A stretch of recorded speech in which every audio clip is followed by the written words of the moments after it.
આકાશવાણી ભુજ સમાચાર શીતલ વૈષ્ણવ વાંચે છે. નમસ્કાર. કેન્દ્રીય ગૃહ અને સહકાર મંત્રી અમિત શાહે કહ્યું, કેન્દ્ર સરકારે નાગરિકોની સુખાકારી, સગવડ અને વિકાસ માટે માળખાકીય સુવિધાઓ પર હંમેશા ભાર આપ્યો છે.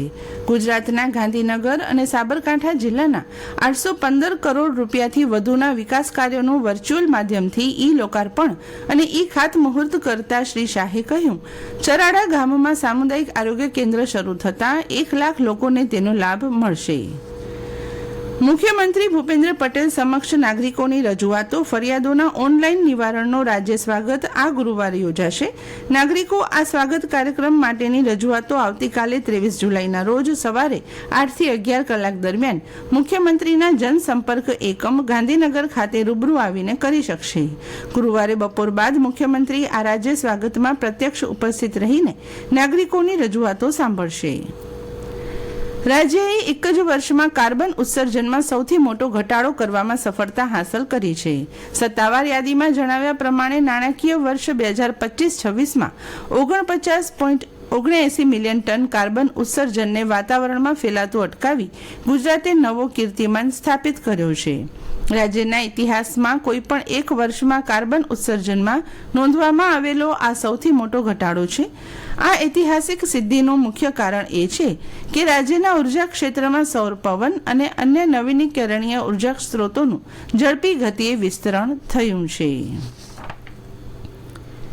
રાજ્ય સરકાર તથા ભારત સરકાર દ્વારા મત્સ્યોદ્યોગના વિકાસ તેમજ સંબંધિત પ્રવૃત્તિઓ સાથે સંકળાયેલા માછીમારોને આર્થિક રીતે સહાયરૂપ થવાના હેતુથી વિવિધ કલ્યાણકારી યોજનાઓ અમલમાં મૂકવામાં આવી છે. કચ્છ જિલ્લામાં આ યોજનાઓનો લાભ લેવા ઈચ્છતા મત્સ્ય પ્રવૃત્તિ સાથે સંકળાયેલા તમામ બોટ અને હોડી ધારક માછીમારો તેમજ મત્સ્ય વેચાણ કરતા વેપારીઓએ તારીખ 31 જુલાઈ સુધીમાં આઈ ખેડૂત પોર્ટલ પર ઓનલાઈન અરજી કરવાની રહેશે. આ ઉપરાંત સરકારશ્રીની કિસાન ક્રેડિટ કાર્ડ યોજના તથા માછીમાર જૂથ અકસ્માત વીમા યોજના પણ હાલ અમલમાં છે. આ તમામ યોજનાઓ અંગે વધુ માહિતી અને માર્ગદર્શન માટે કચેરી સમય દરમિયાન મદદનીશ મત્સ્યોદ્યોગ નિયામકની કચેરી કેમ્પ એરિયા ભુજ ખાતે રૂબરૂ સંપર્ક કરવા મદદનીશ મત્સ્યોદ્યોગ નિયામક કચ્છ ભુજની યાદીમાં જણાવાયું છે. યુવાનોમાં નશામુક્તિ અંગે જાગૃતિ લાવવા તેમજ તેમની સર્જનાત્મકતા અને કલાત્મક પ્રતિભાને યોગ્ય મંચ પૂરું પાડવાના ઉદ્દેશ્યથી નશામુક્ત ભારત વિષય પર જિલ્લા કક્ષાની યુવા સાંસ્કૃતિક સ્પર્ધાઓનું આયોજન કચ્છ ખાતે કરવામાં આવ્યું છે.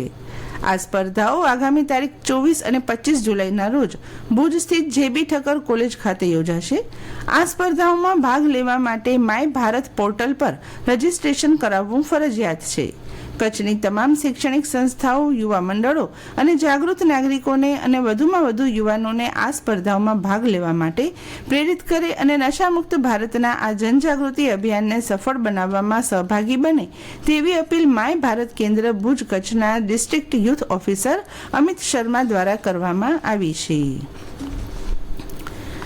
શરીરને 24 કલાક સક્રિય રાખતા મગજની કાળજી અન્ય અંગોની માફક જોઈએ એવી લેવાતી નથી.